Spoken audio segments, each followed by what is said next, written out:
Good morning, students. Question number 8.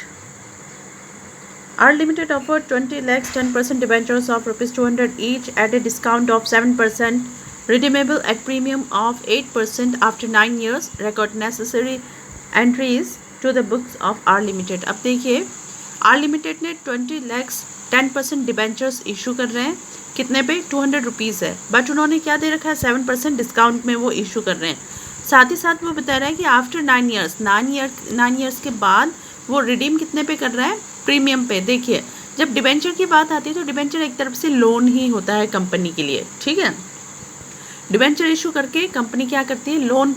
Loan लेती है.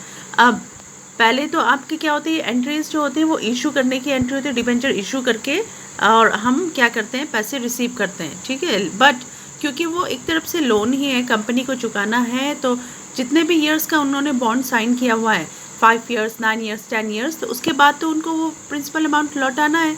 तो उसके बाद उतने टाइम के बाद उनको क्या करना पड़ता है? रिडीम मीन्स रिटर्न करना होता है वो अमाउंट. तो वो अमाउंट जब रिटर्न कर रहे हैं, देखिए इस कंपनी ने आर लिमिटेड ने जब इशू किया था तब डिस्काउंट पे किया था, 200 का था, 7% डिस्काउंट पे इन्होंने इशू किया था. ठीक है, तब भी कंपनी ने क्या बियर किया था? डिस्काउंट बियर किया था, लॉस बियर किया हुआ है. डिस्काउंट में इशू करने पर 200 का है, 7% निकालेंगे तो कितना होगा इसका? 14 रुपीज़ हो जाएगा. तो यानी कि 186 रुपये, 200 का था ये डिबेंचर, इन्होंने 186 रुपये में इशू किया. साथ ही साथ उन्होंने क्या किया? जब आफ्टर 9 ईयर्स जब पैसे देने की बारी आई तब भी कंपनी ने क्या किया? प्रीमियम पे, यानी कि जो उसके डिबेंचर होल्डर्स हैं उनको 8% प्रीमियम पे उन्होंने रिटर्न किया हुआ है. उनको, किसको? जो डिबेंचर होल्डर्स हैं.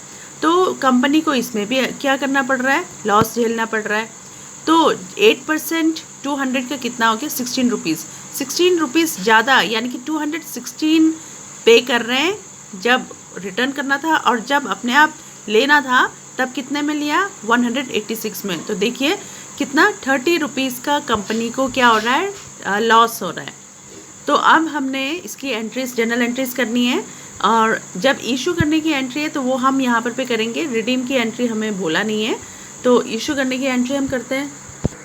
सबसे पहले तो डिस्काउंट निकाल लेते हैं. 200 मल्टीप्लाइड बाई 7/100, 7% बोला है, तो ये आ गया आपका 14 रुपीज़. ठीक है, और 200 माइनस 14, तो ये आ गया आपका 186 रुपीज़ मल्टीप्लाइड बाय 20 लैक्स. ठीक है, तो ये कितना आ रहा है आपका? 37 करोड़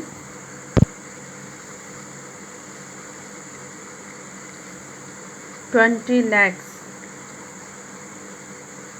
तो ये अमाउंट आ रही है. अब इस अमाउंट ये हमें बैंक के थ्रू रिसीव होगा, तो इसकी एंट्री कर देते हैं सबसे पहले. अब इसमें आपकी कंबाइन एंट्री होगी. ठीक है, bank account debit to 10% debenture.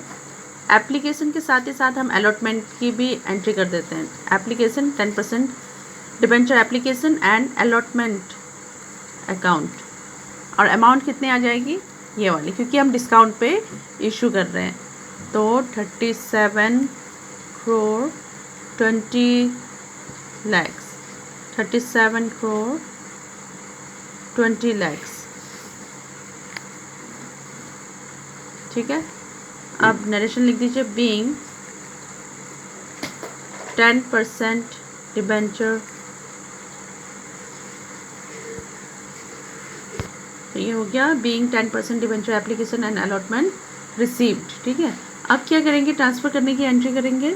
तो 10% debenture application and allotment account debit. ठीक है, और इसमें तब क्या होगा आपका? किसमें हम ट्रांसफ़र करते हैं? टू 10% डिबेंचर अकाउंट में. तो डिबेंचर अकाउंट में तो हम कितने वो करेंगे? 200 रुपीज़ का रखा हुआ है, तो हम इसमें टोटल जितने उसके फेस वैल्यू होती है उतनी ही रखते हैं हम. तो 20 लैक्स हो गया, तो ये आ गया आपका 40 crore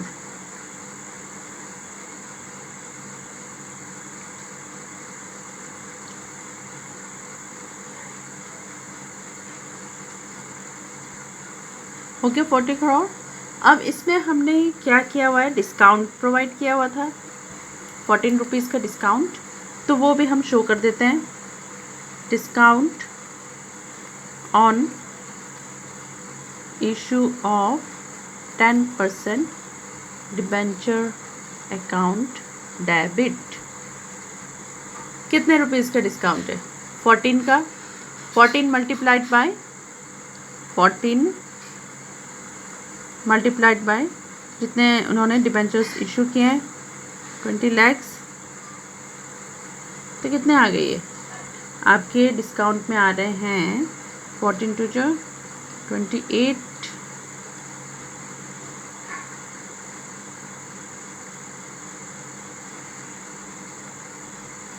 2,80,000 sorry 80 lakhs.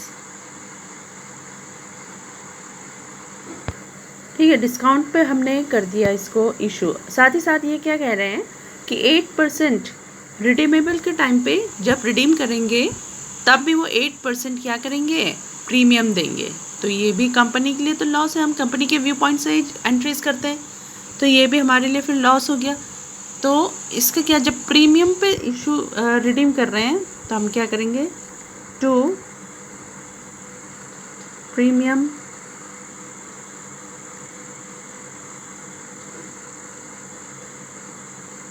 On redemption of debenture account. ठीक है, और कितना दे रहे हैं हम, 200 का 8%, 200 का 8% 16 रुपीज़ होता है। तो 16 रुपीज़ यानी कि 200 प्लस 16, 216 ज़्यादा अमाउंट होगी। यहाँ हमारा 186 था और यहाँ 216 हमें कम मिल रहा है और यहाँ हम ज़्यादा दे रहे हैं, तो कंपनी को लॉस हो रहा है। और कितना, 14 प्लस 16 कितना हो रहा है, 30 रुपीज़ का कंपनी को टोटल लॉस हो रहा है। अब देखिए 20 लैक्स डिबेंचर्स इशू किए हैं, 16 रुपीज़ प्रीमियम का है, तो कितनी आ जाएगी अमाउंट, 32।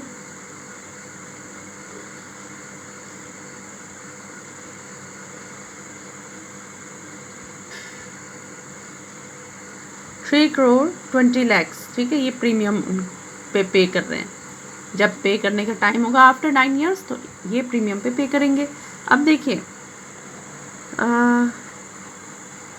इन्होंने इधर पे यहाँ कौन सी अमाउंट आ जाएगी, ये वाली अमाउंट आ जाएगी, क्योंकि इन्होंने एप्लीकेशन पे जितना रिसीव किया हुआ था। ठीक है, 37 करोड़ 20 लैक्स। अब इसको प्लस करने पर कितना आ रहा है आपका, 40 लैक्स आ रहा है। 37 करोड़ 20 लैक्स 2 करोड़ 80 लैक्स, तो प्लस करने पर कितना आ रहा है, 40 करोड़ रुपीज़ आ रहा है। अभी भी डिफरेंस और आ रहा है आपका कितने का, 3 करोड़ 20 लैक्स का। तो इट मीन्स इतना आपको क्या हो रहा है, लॉस हो रहा है। तो वो हम क्या लिखेंगे यहाँ पर पे, loss on issue of debenture account debit. कितनी अमाउंट लिखेंगे, ये वाली अमाउंट लिख देंगे।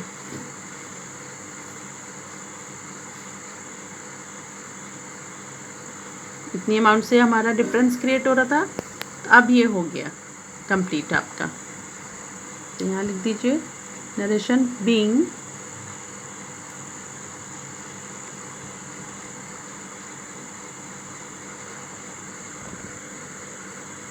तो ये हो गया being 10% debenture issued at discount and redeemed at premium. अब देखिए यहाँ पर हम ये रिडीम तो आफ्टर 9 ईयर्स होना है, तब हमने शो करना चाहिए था ये लॉस जो भी हो रहा है। बट ये एक रूल है फर्म का, बिजनेस का, कि जो लॉस होता है आने वाले लॉस को हम यहाँ शो कर देते हैं, और प्रॉफिट अगर हो रहा है हमें तो उसको शो नहीं करते हैं, लॉस को हमें शो करना पड़ता है। तो इसीलिए हमें जो लॉस हो रहा है, प्रीमियम हम देंगे रिडीम के टाइम पे 9 ईयर्स के बाद, बट उसको हम यहाँ पर भी शो कर देंगे कि प्रीमियम पे देने पर, डिस्काउंट पे इशू करने पर और प्रीमियम पे रिडीम करने पर हमें इतना लॉस हो रहा है, तो ये शो कर देंगे। So this question is completed.